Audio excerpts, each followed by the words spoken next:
Firework now. They're saving your result. Waiting now. They're not gonna say. Please, let's get a bit from the lecturer is there already. Please.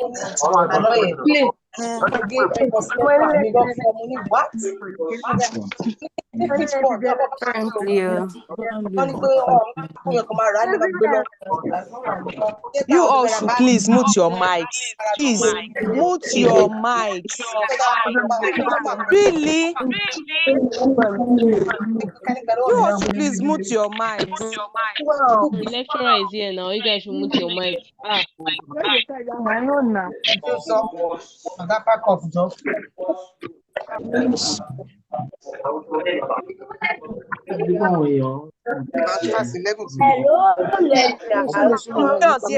Please mute your mic.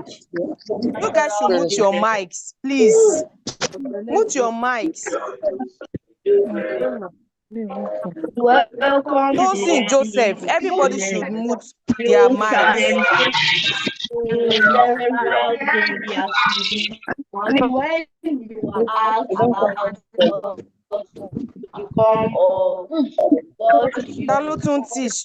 Please mute your mic. I've met a co-host. I'm still waiting for you to make me a co-host, ma. I'm still waiting for you to make me a co-host, ma. You are not a co-host, so go and check. You are not a co-host. Yeah, put it. Kick it.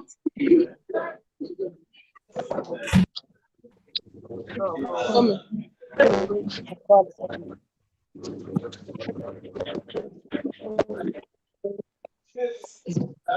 This good, yo. Too strong.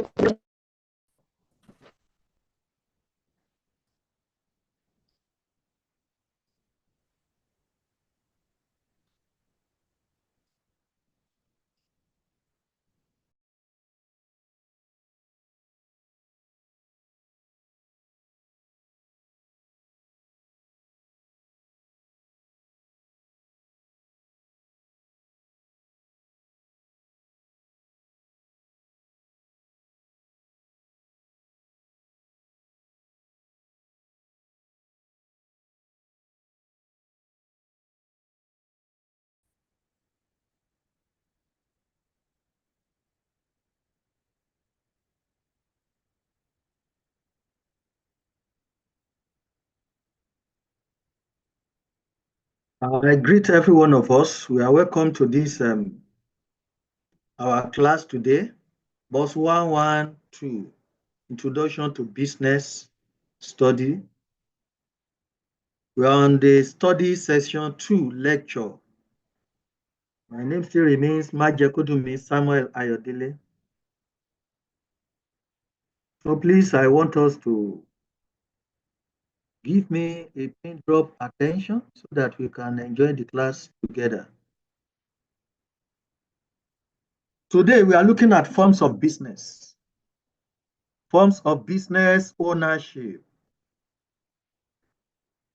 And as we are looking at this form of business ownership, I can assure you, you pay attention very well. There's no aspect of it that you will not grab as properly as possible. So at the end of this study session, you will be able to identify vital words written in bold letters, define sole proprietorship and its attributes.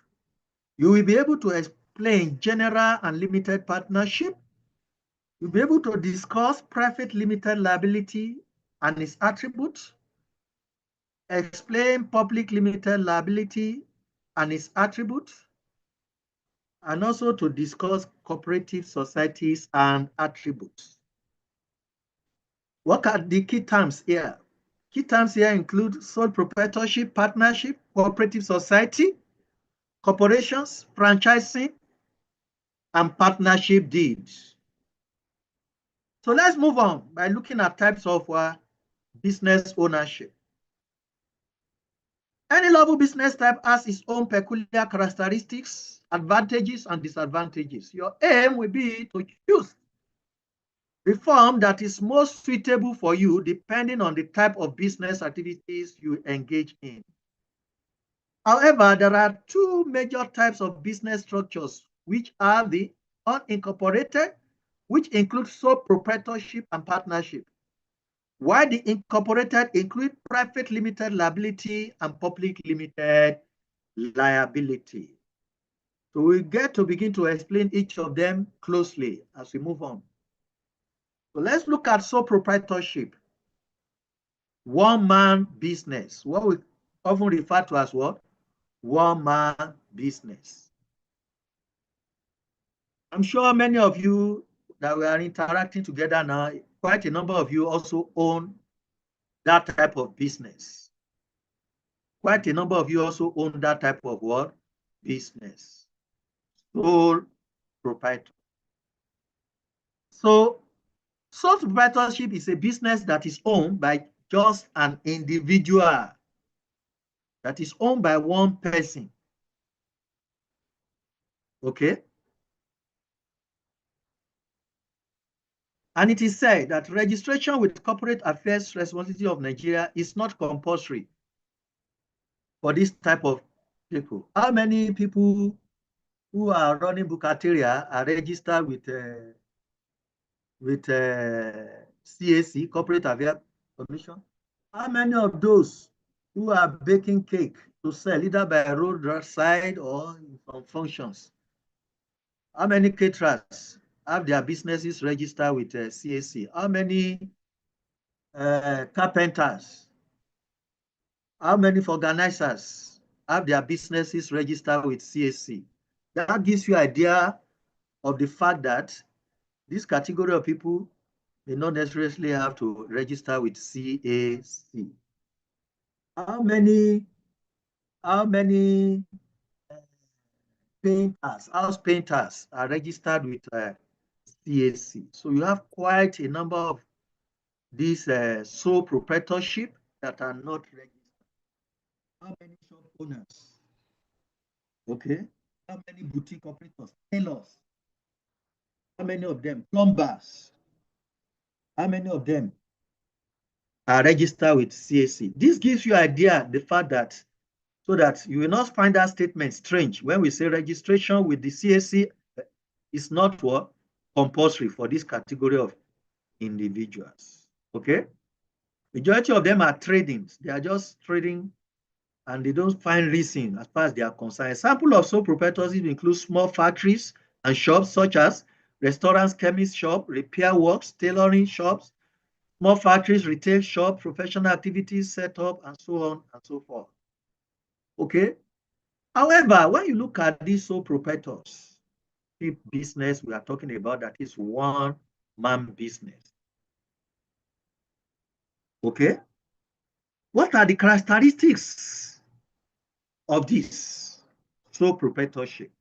That is businesses that are called sole proprietorship. One, single ownership. Majority of them are owned by just one individual.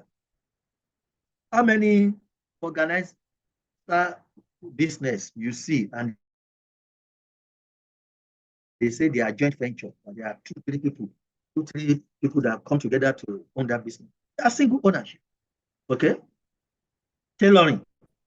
How many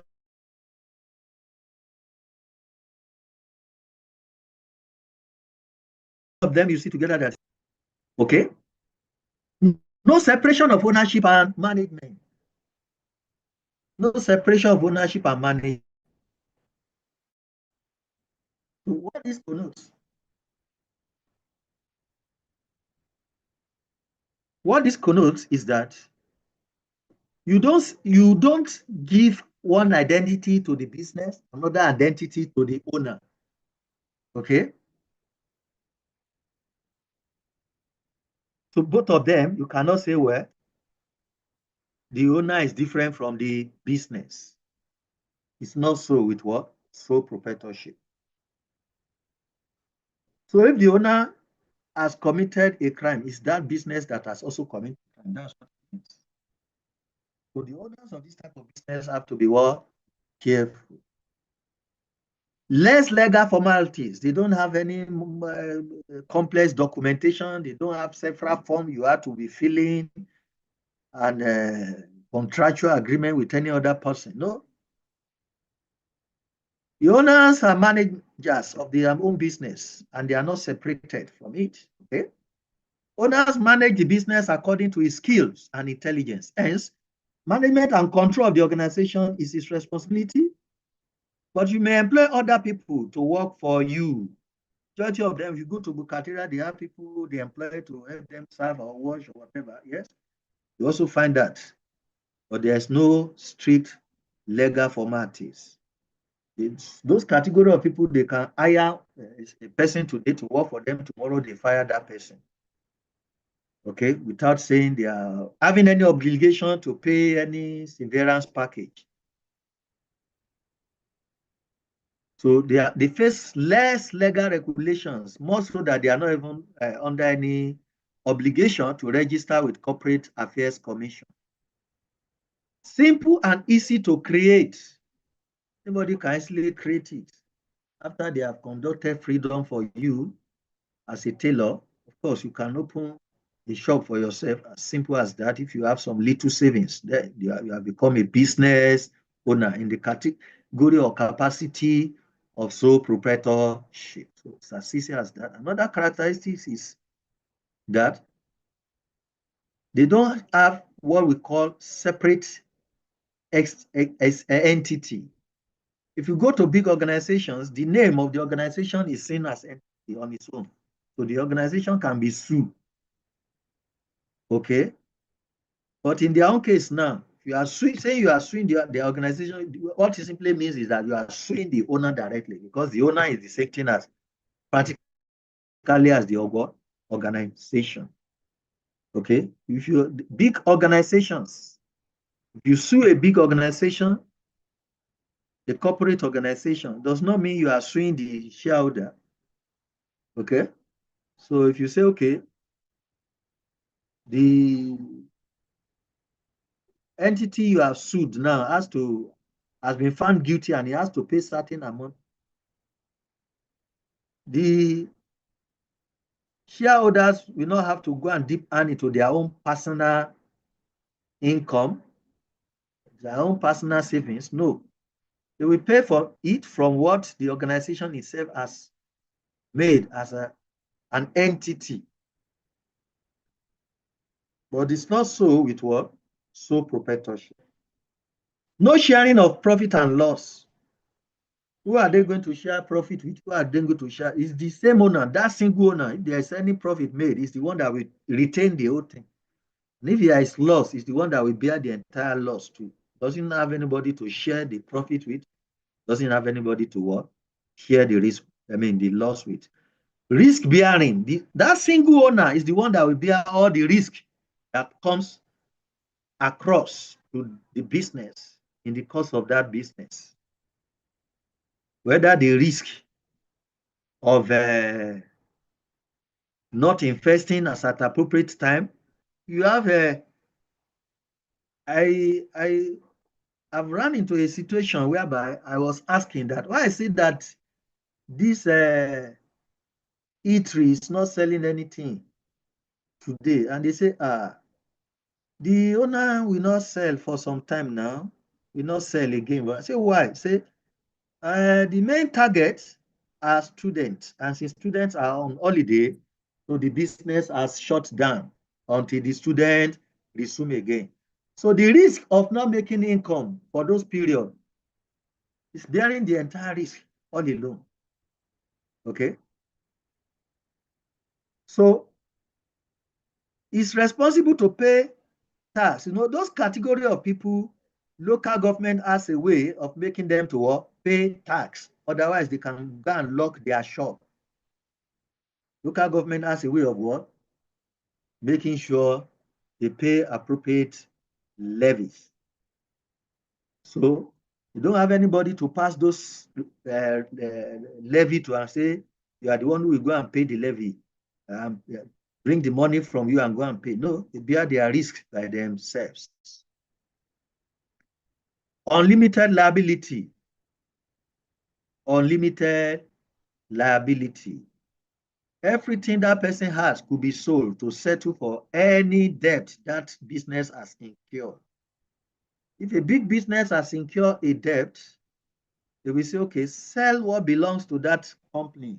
If the company does not have money to pay the debt again, as in making profits, they will say, okay, what asset does the company has? Okay, go and sell the asset. After they have sold the asset, whatsoever thing they can use it to settle, that's the end. You cannot go and pick the owners, the shareholders, and say, come and bring your personal money. No. But in the case of sole proprietorship, they can sell their personal belongings. They can sell their landed properties. They have vehicles, it could be sold.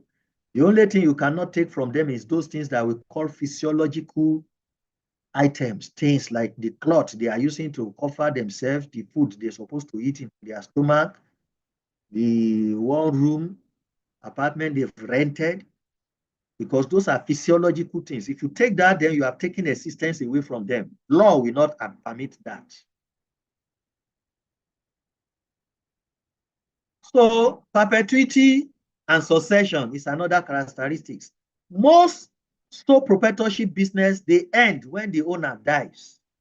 Because since they don't have any other person that they are owning the business together, the majority of them die when the owner dies.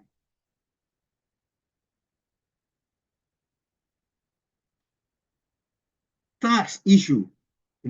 Look at their characteristics as relating to tax now. All the ventures income is taxed as the sole proprietor's individual tax rate comes in. So in that case, they only pay tax once. They don't pay twice. In case of big organizations, when the organization made profit, that profit will be taxed as a whole. That's what they call gross profit, will be taxed. And it's after that all money, that big organization have been taxed, you now have what they call net profit. That net profit is what will now be distributed to shareholders. And what is being distributed to shareholders, individual shareholders will now also pay tax on the dividend each of them are getting. And that's why we say, in the case of sole proprietorship, they only pay tax once. And they don't. So once the business has paid tax, it's as good as they themselves as well. They have also paid tax. So they don't have to pay in any other form again. So these are various characteristics we have just looked at now. We said single ownership, no separate ownership and management. It is less legal in regulation, simple and easy to create. Those are all the various characteristics we have highlighted. What are the advantages of sole proprietorship? One, it is easy to form. You don't need so much big money to form it. Okay? You don't need to bring people together. We'll be saying this one, will be saying yes, this one is saying no, I don't. No. So it's easy to form. You don't need too large land to set it up. You don't need too big flats to set it up. Okay? So another advantage is easy conversion. As it is growing, you can easily convert it either to partnership and so on and so forth. As the venture grows, most of the big organizations you see today, they started as sole proprietorship.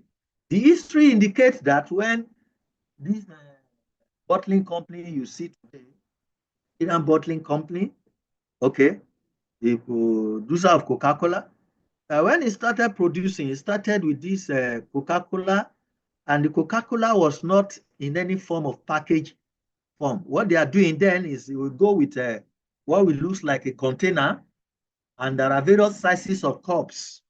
So as it moves around with this product, whosoever wants to buy, you will determine the amount you want. So they will use the appropriate container to measure what you are going to be given. And so you will receive it in your own personal container you will have brought. So that it started like that as a sole proprietorship business. And it begins to grow with time. And all of you know what the business has been converted to today now, a multinational, big company. So a sole proprietorship today can grow and become a large company tomorrow. Freedom for quick decision and prompt action. So the decision making is very easy for sole proprietors. Why? Because there are not many people they have to consult. They consult themselves and what they think they implement instantly. Unlike a big organization whereby you say, okay, we have a meeting, let's deliberate. And this one is saying, and this is the direction we should take. This one is saying that direction. At the end of the day, they may say, okay, let's adjourn the meeting. And so they may keep on dragging and dragging. But in this one, there are no people to reason with that will even lead to saying we are adjourning again. So the owner is the one that will take decision as he deems fit. So decision can be very quick. Direct motivation from profit is the one that is making profit directly. So he knows how much he has made today, and he has motivation to work harder to beat that profit tomorrow, and so on and so forth. So as he's making profit, he is motivated to put in more, because the one that will receive all the profits as he's working harder. Flexibility in operation or better control. The owner has direct control. You can determine the person who is operating Bukateria, and he has some people who are serving or working for it. The person is growing further and is becoming goofing. You can easily say, look, don't come tomorrow. That's it. Okay? Can take control, can determine what to operate on, can determine that tomorrow they will not cook amala here. It's only jollof rice. You see, because the control is there. Okay? Can determine the size of what should be cooked per day, or so that's it for that. Then another advantage is maintenance of business secrets, because it's the only one that is majorly in charge of decision making, the one that can choose the information he wants to pass across. Unlike big organizations where they have to be making members of staff to sign oath of secrecy that what they have been seeing in the business, they should not disclose it to outsiders. Personal touch. If he has innovative ideas, he's free to personally bring the innovative ideas to bear. He does not need permission from anybody to implement his innovative ideas in the business. Nobody can be accusing the sole proprietors of Obasi and say, are you this and no. But in a big organization, somebody will say, you're on Obasi. May they see me, you they do. Show business, you they do. No. But this one, nobody will say he's doing so business. Nobody is saying he's doing to show favoritism or high service because he's directly in charge. He can bring his innovation initiative to bear and move the business forward as he likes. Inexpensive management, specialists for various functions or positions may not be appointed. The owner personally supervises various activities. This helps avoid wastage. It helps to avoid what? Wastages in business. Okay? It helps to what? Avoid wastage in business. So this category of business enjoy inexpensive management. They don't need to go and bring management consultant and begin to pay heavily for them. No, they are directly in charge. Income from business is taxed as personal income. So they don't face situation that big organizations face, that the business will make income, and they say the business is different from the owner, and they remove tax from the whole money as it comes. Then the one that goes to individuals, they begin to tax them too. No, it's not like that. Once the taxation comes, that's it. It doesn't come twice. Benefit of small-scale operation. This business type is usually suitable for small business enterprises. Okay? It's very suitable for what? Small business. It helps the members of family to be hired in the business. The person who has children can actually bring the children to also be operating there, and they will not need to necessarily be collecting any salary, since if there is fortune, those children, they will also use the fortune to train and develop. Okay, you have seen some who are into business of selling maybe cold drinks, things like that. And some of them, maybe they are trusting God that they just want to have 2 children, or they have the first child comes and it's a single child. By the time they are expecting that they want to have the second born, and they went for scan, instead of 1 child coming, they told them they should be expecting 7 children coming at once. So as a result, what happens? The family that was thinking that by their financial status or whatever, what they can cope for is 2 children, now they have 7 additional children to 1 on ground, 8 plus parent, 10. So as this business runs, what happens? They can begin to hire these children too, also be part of those people who will earn what will make the business survive. When they are into cold drink business, for instance, they have freezer where they used to ice either water or other soft drink to sell. If they learn that there is traffic somewhere around, they can easily deploy all these children, as all of them carry different bowls, so they must attack the place. And before you know it, sole proprietor has made a lot of money using what? The family members directly. Family. So those are various advantages we have mentioned. So let's look at some of the disadvantages. Limited resources. It is usual that sole proprietors, they don't have so much money to run the business. So even if they have good business idea or whatever, they cannot go to bank. Majority of them cannot go to bank. The largest extent some of them can go to is some of these microfinance, and there's limit what those ones do.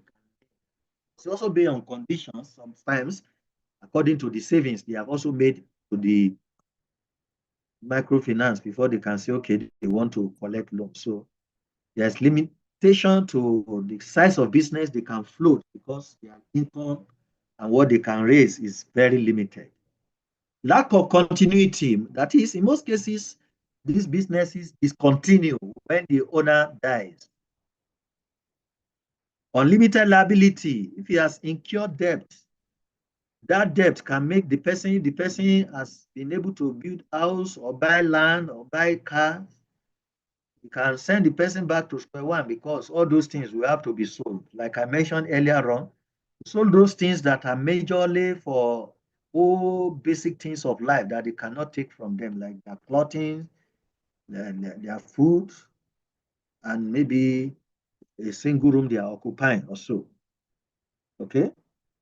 As a maybe a rented place to them. Those are the But any other thing than that, there's liberty for those who they are become indebted to claim them and go to court and claim those things from them. It is suitable for large scale. It is not suitable. It is not suitable for large scale operations. It's not suitable. Limited managerial expertise. Majority of them, they may not even have higher education qualification, so their skill becomes limited. They don't have money. And in fact, even if they have that money, they will not want to spend that money sponsoring themselves to skill in any basic place where they will collect huge sum of money. Unlike large organizations where they keep on sending workers to various training, some even training abroad and like that. Much pressure and unlimited personal exposure. The demand of running a business are high, and it's what? In this type of business is forced directly and entirely on what? On the shoulder of the single owner of that business. Okay. So we are done with sole proprietorship. So we are looking at another one now called partnership. Partnership. Partnership can be broadly divided into two: general partnership and standard partnership. Like I told us in our last class, each time I put slides together for you, I make sure I adapt it directly with what you have in the study pack provided by the institution, the distance learning program, University of Lagos, they are packaged for you. So everything I'm giving you here now, I've adapted them directly from that material. There's no deviation. So when we say partnership, what does this sit connote? Partnership is a business whereby you have more than one person, that is from two persons. When two persons own a business, they are already running it as what? Partner. So we call it partnership. So the members of partnership can be from minimum of 2 and maximum of 20. Minimum of 2 and what? Maximum of 20. So when you hear partnership, what should come to your mind is that the ownership is not less than 2. And the ownership is not more than what? No more than 20. So it has its own characteristics. 2 or more persons. When we say more, it can be more than 2, but it cannot be, must be maximum of 20. Okay, easy to start. That is, if you have 2 people who agree together, then they can easily start the business if there is agreement among them. Okay? Because there are laws guiding the establishment of partnership. So it is easy to start with minimal regulations with the law, not distinguishing between the business and its owner. Okay? So in essence, let's move to the next characteristic: flexibility and simplicity. This particular type of organization is very simple to some extent, unlike the very large businesses, 20 members as owner. Contractual relationship, that is, everything they are doing together has to be guided by agreement. There's what we call deed, partnership deed or agreement. So whatsoever thing they are doing must be within the confine of what? The agreement that has been in place, that both parties have consented to. So those agreements must not be violated. Once it is violated, then the other party that feels that there is violation against him or her can seek redress, that this party has deviated from the content of the agreement. Okay?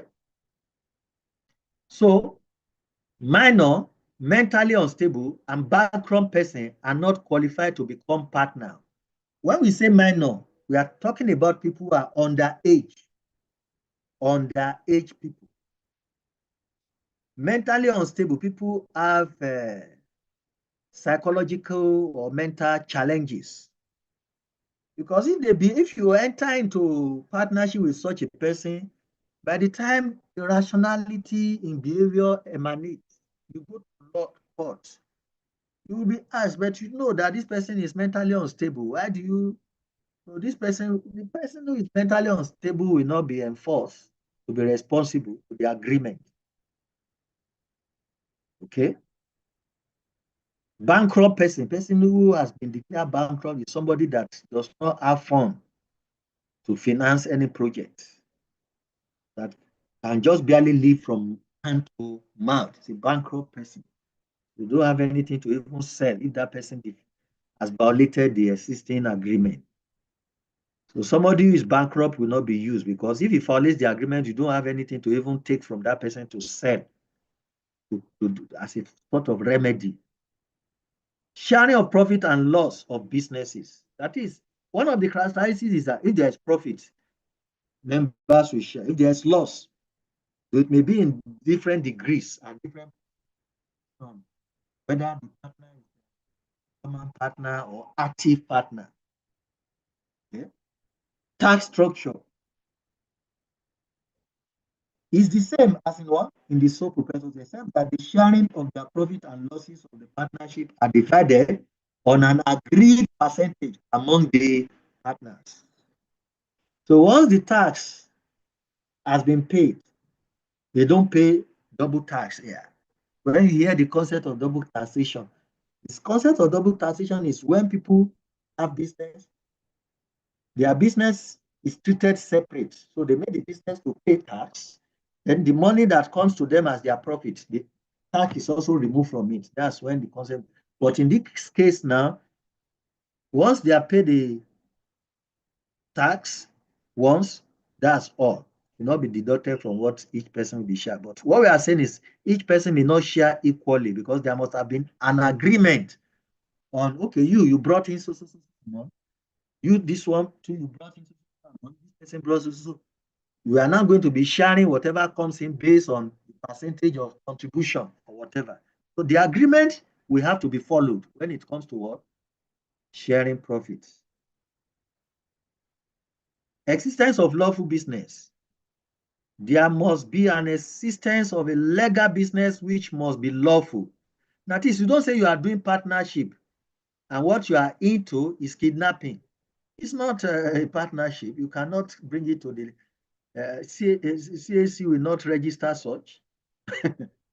Huh? People in Yahoo, they cannot go to any court of law to seek redress and say they are into partnership. That's not business, it's not a legal business. Okay? So it must be a what? A legal business, not black marketing or smuggling or ad drop pushing and the likes. No, it must be a legal business. Principal or agent relationship is another characteristic. Usually, there is an agency relationship between the partners. Each partner is a major partner. If a partner is a major partner, okay, and is also acting as an agent or manager or representatives of the firm, okay, then that partner must be recognized as such, as, okay, this is a partner, okay, and this is what? An agent and representative of this firm. So if a partner has a transaction with other parties, he or she acts as an agent of other partners. Okay? That is, if you are part of the owner there, and there is reason for you to have anything to do with those who are not parties to that partnership, then you'll be acting as agent for that partnership business.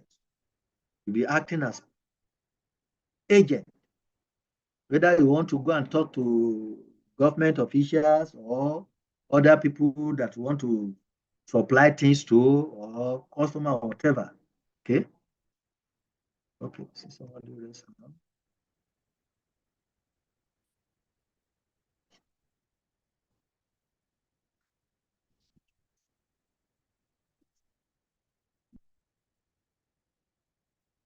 Can see somebody raising hand. I want to assume there is an issue, so let me view.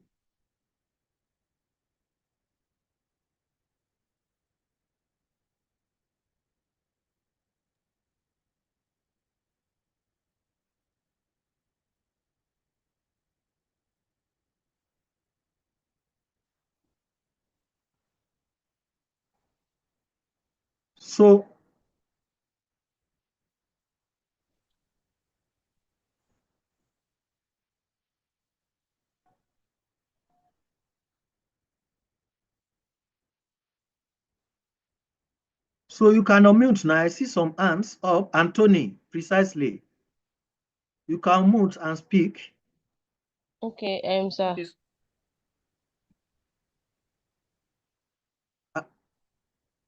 Sir, can I ask the question? Akauba Anthony. Yes.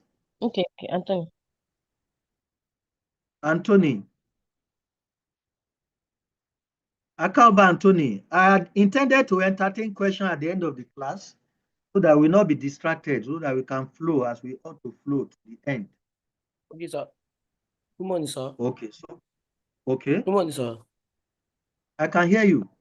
Okay, sir. My question is, when you talked about existing lawful business, I wanted to know, Yes. is it a must for in partnership that they must have CAC?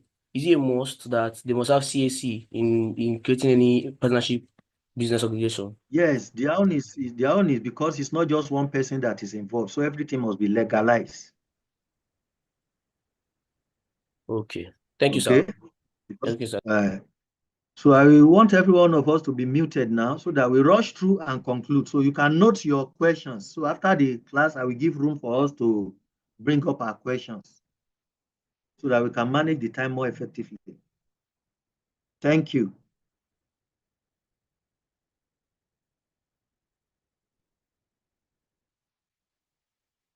So let's continue. We look at principal. We just discussed principal and agency. Principal comes in that anytime you are a member of partner is dealing with people who are not part of their partnership, is dealing with outsiders, will be seen as agent of that what company, representing that company. In that case, now the company itself is principal, and that partner is what? An agent. So you have any clarification you would need it, just be noting them.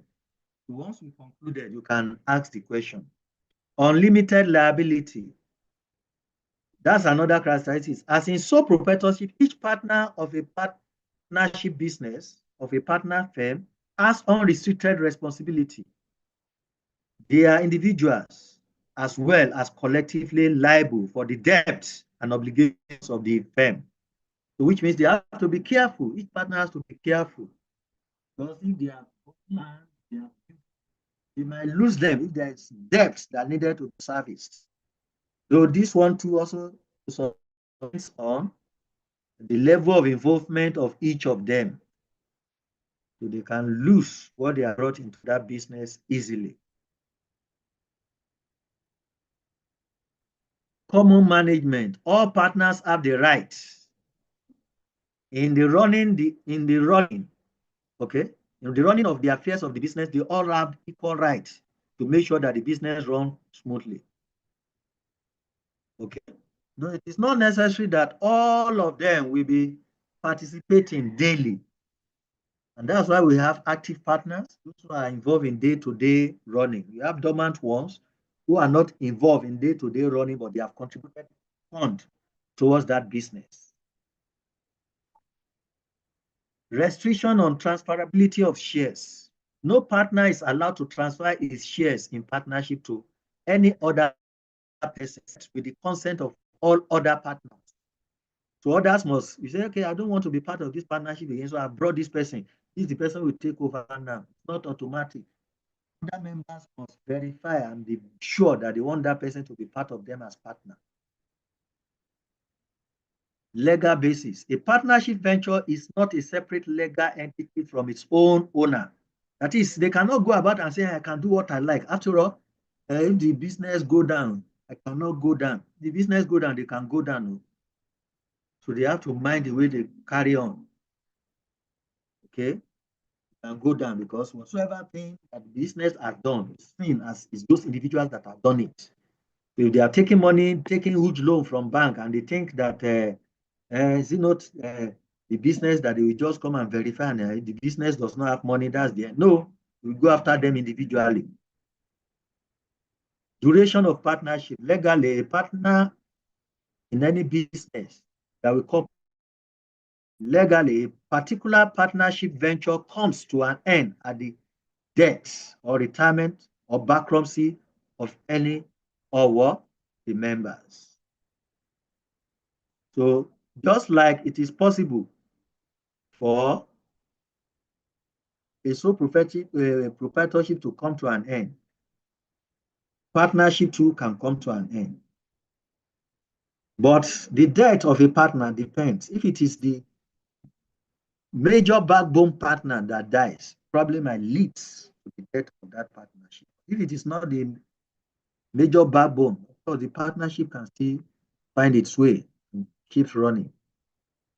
If there is retirement, if there is agreement among them, they can say, okay, how much do we pay you? If they have put it, especially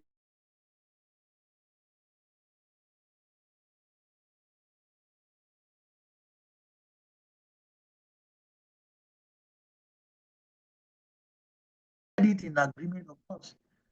But if there is bankruptcy of the business, of course, definitely the business will come to termination, which in actual fact, the partners supposed to strictly always guard against. We have discussed legal basis earlier. Voluntary registration. Okay. Firm's registration is not compulsory, but an unregistered firm has some disadvantages, just like I've said, because like I've said earlier on, the deed is involved, signing of legal document is involved, agreement is involved. So if you don't sign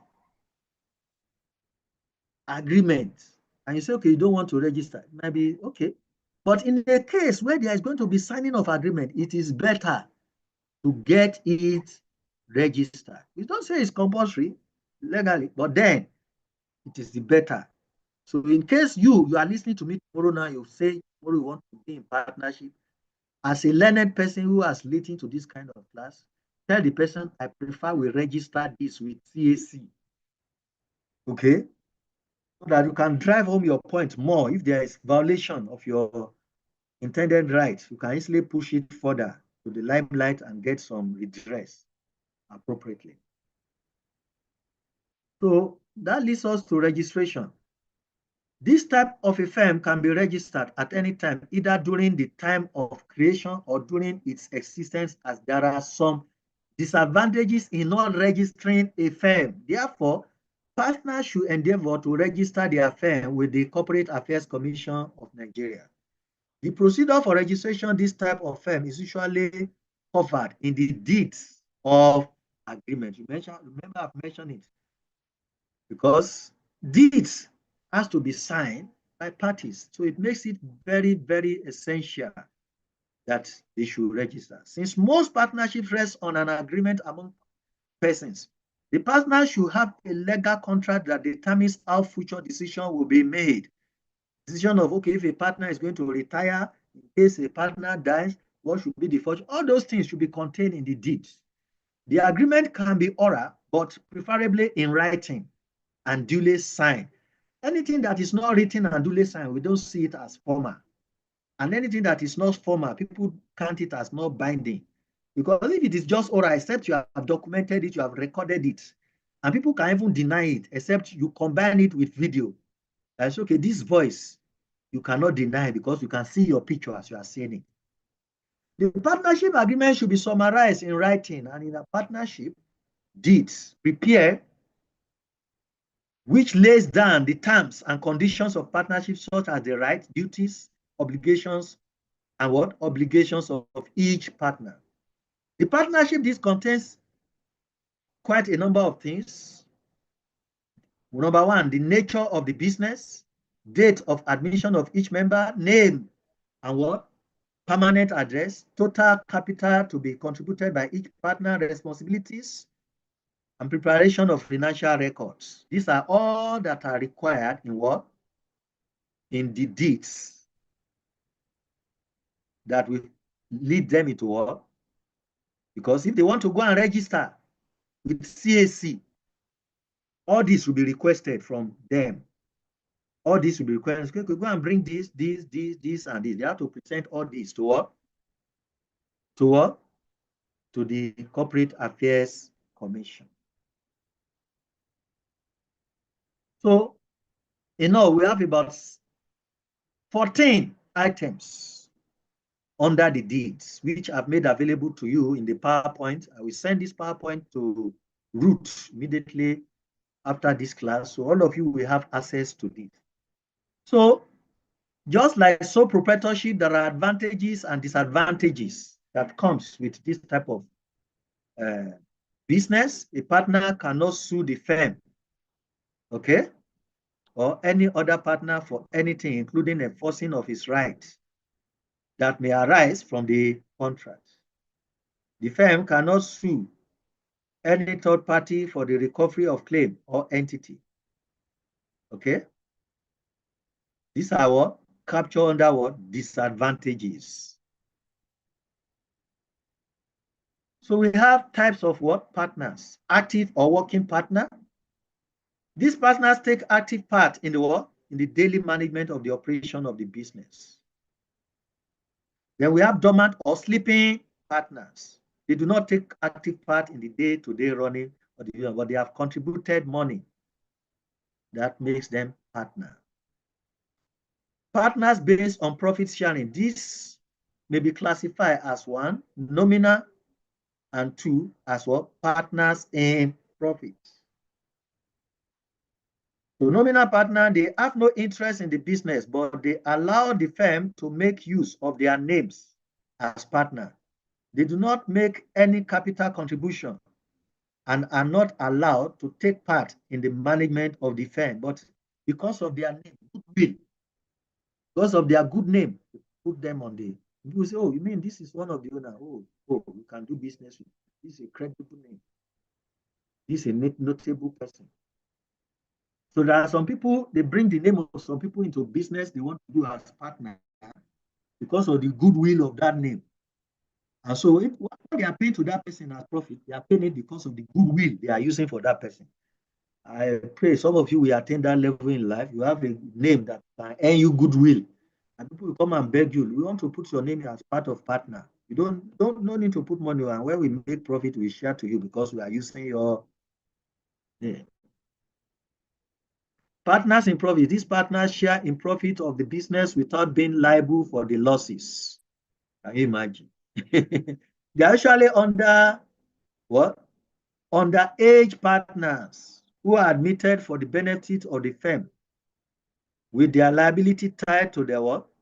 To their capital contribution.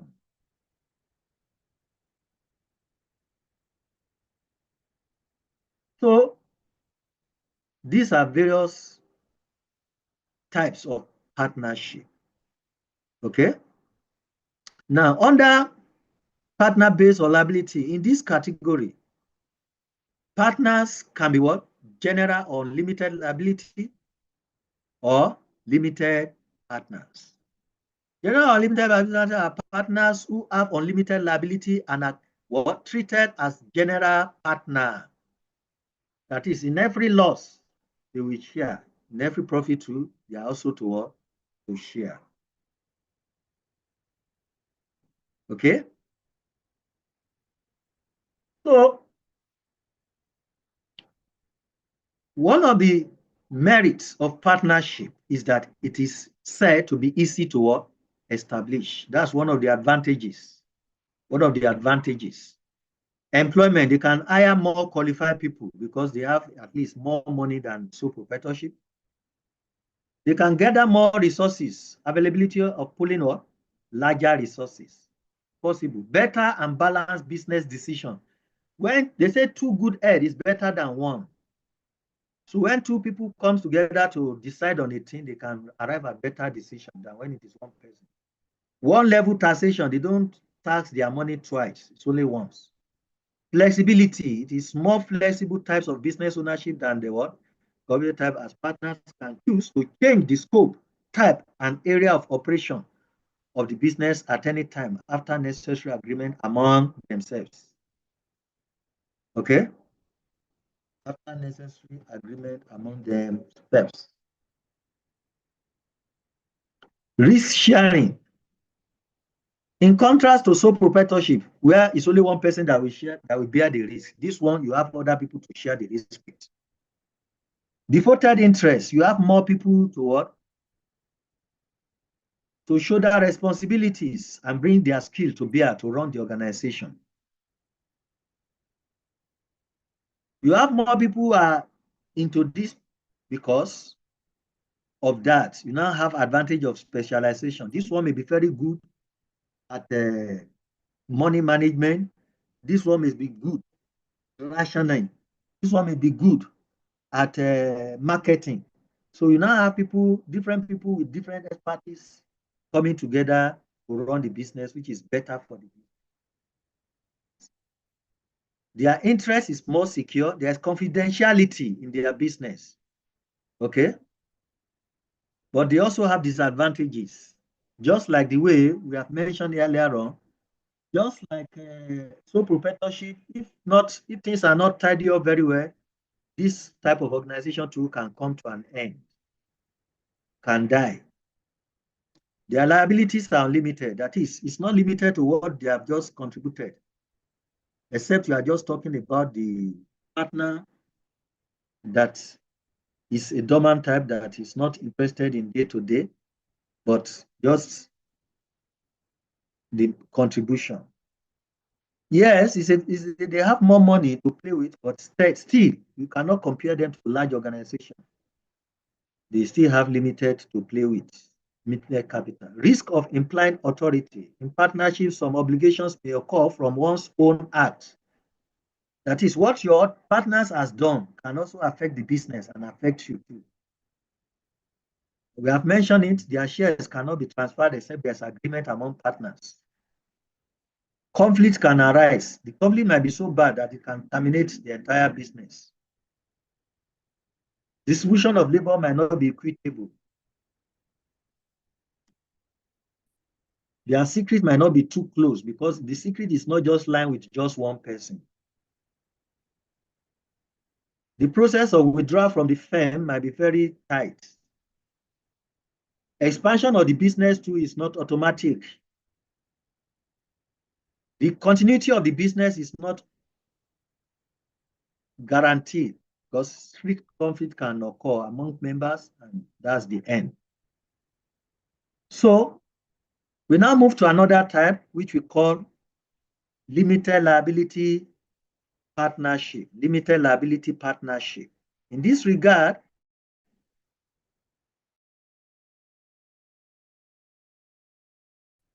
the members of this limited, okay, is limited to what they have contributed, unlike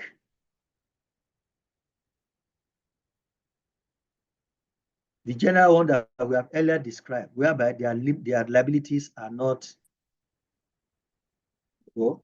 restricted, it's unlimited. So we have looked at partnership extensively, and we have been able to identify and establish their various advantages and disadvantages. So you know there's a place in question in the booklet where in the soft copy given to you where you have to respond to answers and questions. So this is it. I believe when you are reading, you will attempt to answer all these ones so that you can brush yourself up. Then we arrive at what we call public and private liability, limited liability companies. Public and private limited liability companies. Now, I will speak more here. So I will just be running us through the slides but I'll be speaking to them directly. When we say private limited liability company, is different from public limited liability company. For instance, private limited liability company will have minimum. That's for private limited liability company. There are some of the things I may be saying now that is not contained in your course module material. So you can just pick them as addendum when you have access to be watching this YouTube. Okay. So, and you cannot find their shares, the liability company, on the stock exchange floor. Cannot find it there. I'm telling you some of the things that distinguish between public and private limited liability. Okay. So for public limited liability company, the minimum shareholders will be 7, and there's no limit as to maximum. And you can find the shares of public limited liability companies on the floor of Nigerian Stock Exchange. Okay. You find out that in this type of business, whether you call it public or private, all of them, they village compared to partnership, they have more qualified people, they have more fun. And when it comes to profit sharing, okay, the sharing of according to the number of shares. So if they say they are paying 1 naira per share or 50 kobo per share, then you will be as rich as number of shares you are having in that organization.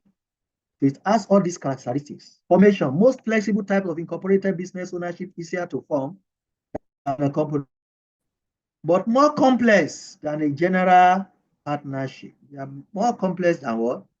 General partnership. They are incorporated.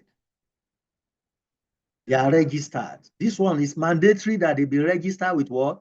Corporate Affairs Commission. It's compulsory, it's not optional. Okay. The owners are separated from what? Management. Because the owners, they have money to employ experts to work for them. Liability and taxation. Of course, this category of business, the profit will be taxed, and that leads to what? The organization paying tax, and the shareholders will also pay tax from their what? From their respective profits, dividend. We call it dividend. This part of their characteristics is that they have what we call board of directors. It's board of directors that will hire the MD or CEO, okay, and give the term of condition to the MD CEO. So advantages of this is that they are easy to form, they have legal status, okay. They have limited liability. You cannot go and collect the house of shareholders and say you want to sell, collect their cash. No. It's what they have invested in that business alone that they will lose. They have more flexibility. Okay, that's part of the advantage. Okay, they have more tax to collect. Okay. So these are various benefits or advantages that comes with this type of what? Business. So you also have the one we call disadvantages. So they have a few disadvantages as well. It requires additional paperwork to create it. Creation requires consideration of best tax and government issues to achieve owner's goal. Okay, so these are some of the disadvantages. We have this document and you capture the detail of all the long list of their disadvantages. Then when you talk about public limited liability companies now, moving away from private, public limited liability companies, just like I've shed the light earlier on, they have their own characteristics whereby they have their shares that can be made available on the floor of Nigerian Stock Exchange. The membership has minimum but has no maximum. Okay. So this type of organization, they are the type of organizations that you as a person now, you can easily go to this stock exchange and say, I want to buy shares into this company, and it is possible, you get it. Okay. So they have their characteristics. So that company by characteristics is known as separate from the owners. That's why they call it artificial persons. The continuity of that business is guaranteed. The death of one member cannot bring that business to an end. Okay, and they have limited liability, just like we have said. You can transfer your shares to another person. It's possible. Okay, so just go and sell it to your stockholders. I mean, stock stockbroker. Sell it on the floor, Nigerian Stock Exchange, legally. Nobody can sue you for that. Okay, so it has all these advantages and characteristics. Though it has certain disadvantages to complexity, double taxation, and the likes, which are easily made available for you now in this slide that I'm going to forward to us to interact with. So this type of business is a business that is also recognized. Then we go to another one, which is cooperative. Cooperative business is a business that the business is being operated by the owners. You go to higher institution, you see workers, they come together and they have cooperative society. All those cooperative society, the people start it, they are the owner. And the benefit of it is that the members will be the customer to it in most cases. So when they go and buy things, they will go and buy rice and say members will come and buy cheaply. And because members are putting money there, the members can easily go back there to also work, collect loan. So if you have 100,000 there, you can go there depending on the rules, the permit, the float there.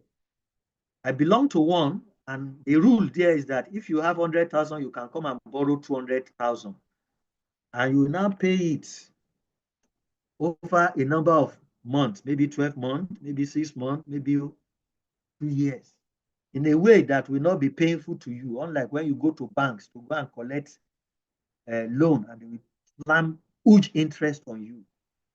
And so at the end of every accounting year, the account of this cooperative society will be audited. And when it is audited, they will determine if they have made profits, then this profit they have made will be shared to the members of the cooperative society. I'm sure majority of you are part of this cooperative society. You even know how effectively they operate more than myself. Okay? So you have various types of cooperative society. You have some they will call producers cooperative society. You have the one they call consumers cooperative society. Okay, you have marketers cooperative society. For farmers, for instance, they are producers. So they come together to form what?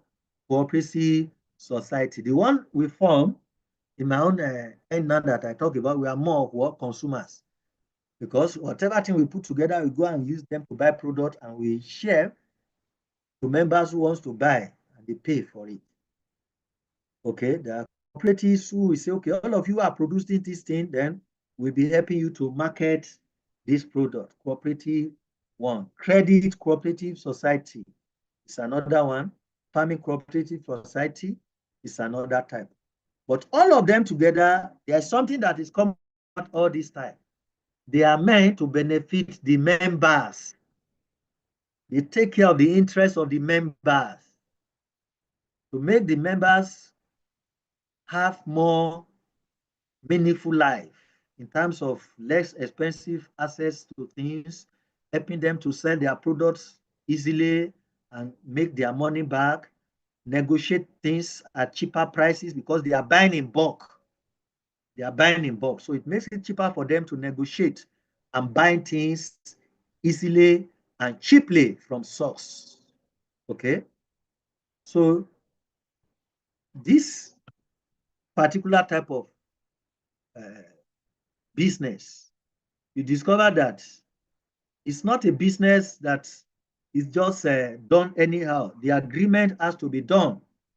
and all the legal bodies that are responsible must be on ground. The cooperative society have legal bodies in each state. So that if they are misbehaving, if the executives running the cooperative, they begin to misbehave, you can report them to the state. Incidentally, in this part of the world, most of the people champion that they are helping to run these cooperative societies, they end up being rogues, stealing. But there is usually a way members can report them to appropriate quarters and they will be dealt with. So thank you for participating in today's class. At the end of it, you will see various questions that you're supposed to go and practice on your own. Try and practice them to familiarize yourself with more content. So now I will open the floor for interaction, for questions from any of us that have questions that we want to raise. So thank you for listening. Meanwhile, I want to open the floor for us to ask questions.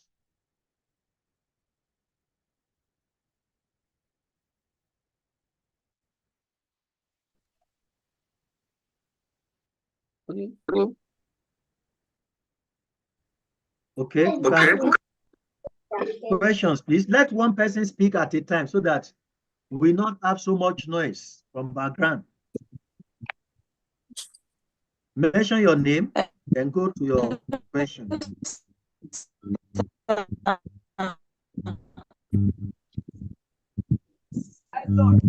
Hello, sir. Okay, your name? Okay, for example, like one, are you there, sir? Hello. I'm hearing you. Okay, thank you, sir. So, like the one Dangote is operating, what kind of business what kind of business can we classify it under? Okay. Yes. What Dangote's type is on what? Public, private, limited liability. Okay. The private is a private limited liability. Okay.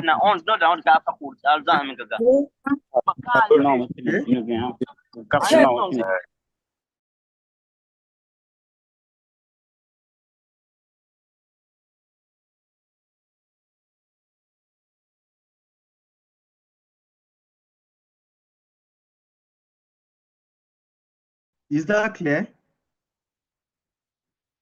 Hello? Are we there? Hello, sir. I have mute all. So anybody that wants to ask questions should raise up their hand. So you call them in because of the noise. Okay. So I can see edit unit. You can unmute edit unit. Eunice edit. Can we listen to Eunice edit? Okay. Yes, Eunice. sir. Good afternoon, sir. Please, my question is, for example, now, if my dad or mom establish a business now and then introduce me into that business, and then we share idea together to grow the business, is that business partnership or sole proprietorship?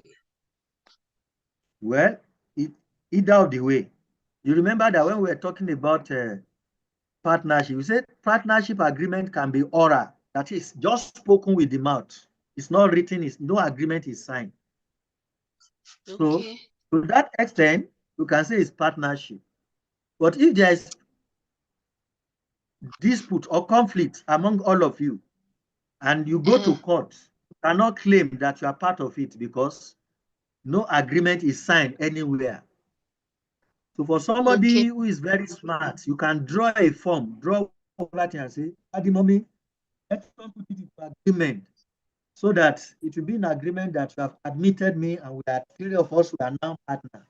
So if anybody, maybe extended family is coming and say, we are the one who borrow your mommy to start this business. We are the one who borrow your father to start business. So the business is mine. Now that the parents are no more, relinquish the business to me. You can say no. If they go to court, they cannot win you because you have a document to what? Present that effect. Yes, sir. Yes, sir. Thank you.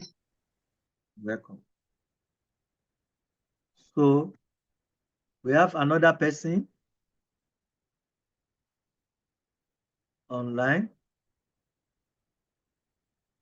Can we call the next person?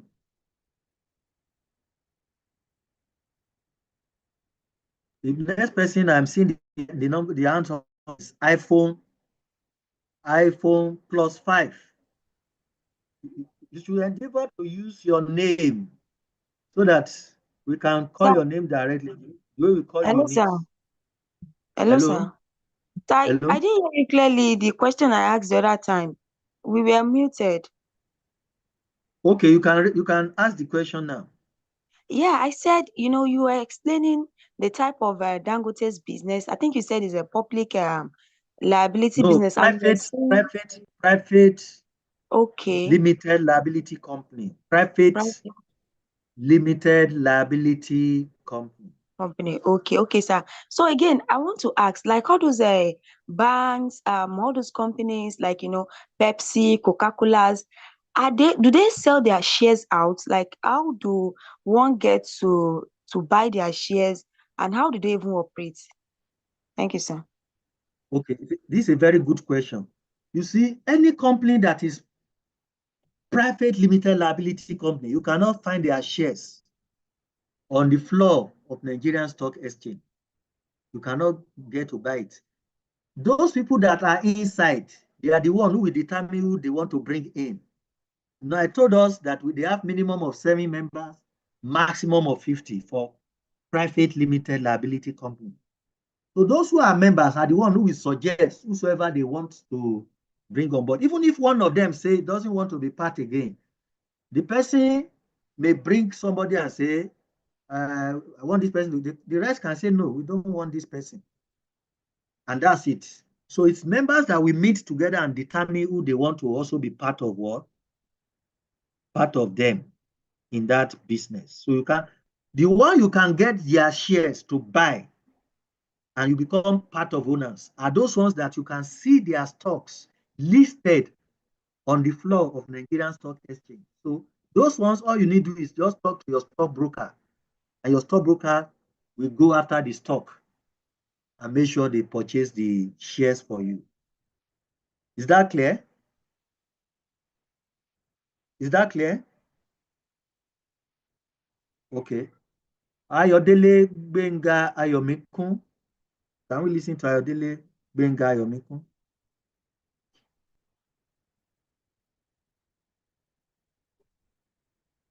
Can we unmute Ayodele Benga Ayomikun? Good afternoon, sir. Please, can you explain partners in profit? Okay. Yeah. Partners in profit is that partner that is not there to run the business with other partners. Okay? But has made contribution to that business. And because this person has made contribution to that business, is entitled to what? To sharing in the profit. Hello, sir. Hello? Yes, sir. We are having another class in the next 2 minutes, sir. So our people So can join the class. See this one. I think we have been able to attend to as many as possible. Yes, sir. Thank you, Ruth. God bless you. I appreciate you. I will be expecting your slides, sir. No problem. No problem. Thank you, sir. I hope you have acted as we discussed. Yes, I've sent it. Okay, thank you. God bless you. Yes, sir. So I will send the slides to you so that others can have it. Every other person, you be assured you will have the slide. Okay? Yes, sir.